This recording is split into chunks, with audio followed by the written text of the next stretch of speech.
السلام علیکم every one. تو آج ہم تاریخ طب میں پڑھیں گے رومی طب، انگلش میں بولتے ہیں رومن طب، رومن میڈیسن. تعارف، انٹروڈکشن دیکھتے ہیں وہ کیا تھی، کیا کیا اس میں تھا. قدیم تہذیبوں میں رومی تہذیب کا ذکر کثرت سے ملتا ہے، یعنی کثرت مطلب بہت زیادہ.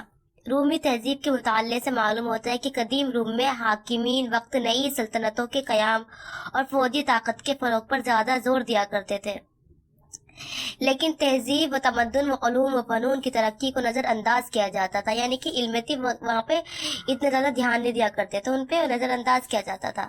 یہی وجہ ہے کہ اہل روم ذاتی طور پر کسی فن کو فروغ نہ دے سکے، بلکہ روم میں فروغ پانے والے زیادہ تر علوم و فنون دوسرے ممالک یعنی دوسرے شہر ملک بالخصوص یونان سے روم میں منتقل ہوئے تھے. یعنی کہ اسی وجہ سے شروعات میں جو تھے نا علم والے، وہ دوسرے ملک سے آ کر وہاں پر انہوں نے نام روشن کیا. روم میں ایسا کچھ تھا نہیں، کیونکہ وہ لوگ علم طب کو اوائڈ کیا کرتے تھے، اگنور کیا کرتے تھے. طب کے تعلق سے یہ بھی بات کہی جا سکتی ہے کہ اہل روم اس فن سے تقریباً نا بلند تھے، یعنی کہ بلند نہیں تھے. چونکہ صحت مند زندگی کا ایک حصہ ہے، اس لیے اس لازمی ضرورت کو بھی دعا، تعویذ اور جھاڑ پھونک کا سہارا لے کر پورا کیا جاتا تھا. مطلب کہ یہ صحت مند زندگی کا سب سے زیادہ اہم حصہ ہے، صحیح بات ہے. لیکن وہ لوگ اس کو کس سے کرتے تھے؟ دعا دے دیا کرتے تھے، تعویذ باندھ لیا کرتے تھے، یا پھر جھاڑ پھونک کر کے نا طبیعت کو ایسے ٹھیک کیا کرتے تھے. وہ لوگ ایسے مانتے تھے. قدیم روم میں رنگ و نسل، عام و خاص اور ادنا و اعلیٰ کی بنیاد پر عوام طبقات میں بٹے ہوئے تھے. یعنی کہ سب کے طبقات بٹے ہوئے تھے، رنگ کے اوپر، نسل کے اوپر، عام خاص، کون کتنا بڑا ہے کون کتنا چھوٹا ہے، اس حساب سے بٹے ہوئے تھے. اور طبابت جیسے معزز پیشے کو بھی کم درجے میں رکھا گیا تھا. چنانچہ اس پیشے کو اپنانے والے زیادہ تر غلام اور معمولی لوگ ہوا کرتے تھے. یعنی کہ جو تھوڑے بہت تھے، علم جانتے تھے، علم طب جانتے تھے، اس کو اتنا پیسہ نہیں ملا کرتا تھا اس میں، بلکہ وہ ایک طرح سے غلام وغیرہ ہوا کرتے تھے، جس کی وجہ سے فن طب روم میں فروغ نہ پا سکا. روم میں صحت و مرض سے متعلق جو کچھ بھی نظریات، عقائد اور علاج پائے جاتے تھے، وہ بیشتر یونان سے منتقل ہوئے تھے. یعنی کہ جو تھوڑا بہت بھی دیکھا گیا ہے نا، تو یہ پتہ چلا ہے کہ وہ لوگ یونان سے آئے تھے اور روم میں آ کے انہوں نے تھوڑی بہت علم کو روشن کیا. مطلب ٹھیک ہے. 219 BC کے قریب جب ایک مشہور و معروف یونانی طبیب ارخفتوس روم پہنچا، تو اس نے اپنی طبی مہارت سے اہل روم کے دل جیتے. تب کہیں جا کر روم میں طب کو عزت و احترام حاصل ہوا، اور روم کے باشندوں نے بھی یہ فن سیکھا اور اس کو ترقی دی. یعنی کہ ایک مرتبہ کیا ہوا، ایک بہت مشہور ایک یونانی طبیب، ٹھیک ہے، جب وہ پہنچے انہوں نے پھر طبیب کو مطلب اپنا ہنر دکھایا سب کو کہ ہاں علم طب کتنا اچھا ہے، صحت کو کیسے ٹھیک کر سکتا ہے. تب جا کے لوگوں کو لوگوں کو دل جیتا، یعنی کہ ہاں یہ تو اچھا ہے. پھر انہوں نے لوگوں کو بھی اچھا ہوئی، چلو ہم بھی سیکھیں گے. پھر لوگوں نے اس کو عزت کرنا شروع کیا کہ ہاں علم طب آنا چاہیے، یہ کافی اچھی چیز ہے.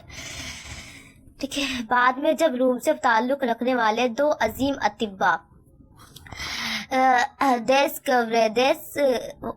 دیسکوریڈوس نے اپنے طبی کارناموں سے دنیا کے مرعوب کیا، تو روم کو بھی طب کے تعلق سے ایک مقام حاصل ہو گیا، جس کو تاریخ طب میں رومی طب کے نام سے درج کیا گیا. رومی طب سے متعلق اہم باتیں درج ذیل یعنی نیچے دی گئی ہیں. طب قدیم روم میں رومی طب کی ابتدا کے بارے میں خیال ہے کہ اہل روم میں بھی صحت و مرض کو دیوی دیوتاؤں کی رضا اور ناراضگی سے تعبیر کرتے تھے، اور علاج کے لیے جنتر منتر اور تعویذ گنڈے استعمال کیے جاتے تھے. ٹھیک ہے. روم میں ہی پہلے یہ سب کچھ تھا. جب روم میں تہذیب و تمدن کو ترقی ملی تو یونانی تہذیب سے بہت کچھ عکس کیا گیا. خاص طور سے علاج و معالجہ سے متعلق جو نظریات و عقائد یونان میں رائج تھے، وہی روم میں بھی اپنائے گئے.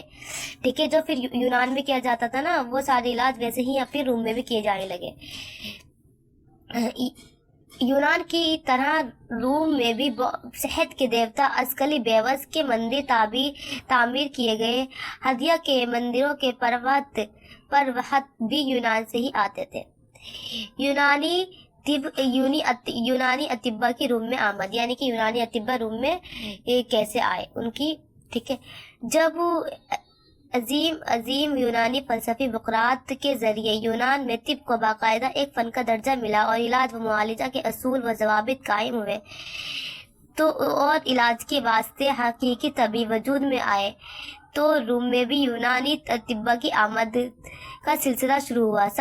سب سے پہلا یونانی طبیب جو روم پہنچا سپارٹا کا باشندہ ارخفتوس تھا، اور ارخفتوس فن جراحت میں ماہر تھا۔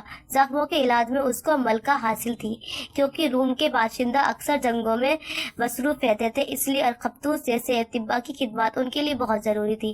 چنانچہ ارخفتو کے جلد ہی روم کی شہرت حاصل ہو گئی اور اس نے فن طب کو روم میں مقبول کیا۔ ارخفتوس کے بعد کئی اور یونانی اطباء روم جا پہنچے۔ تو اگلی ویڈیو میں ہم کور کریں گے رومی اطباء، ٹھیک ہے، انشاءاللہ۔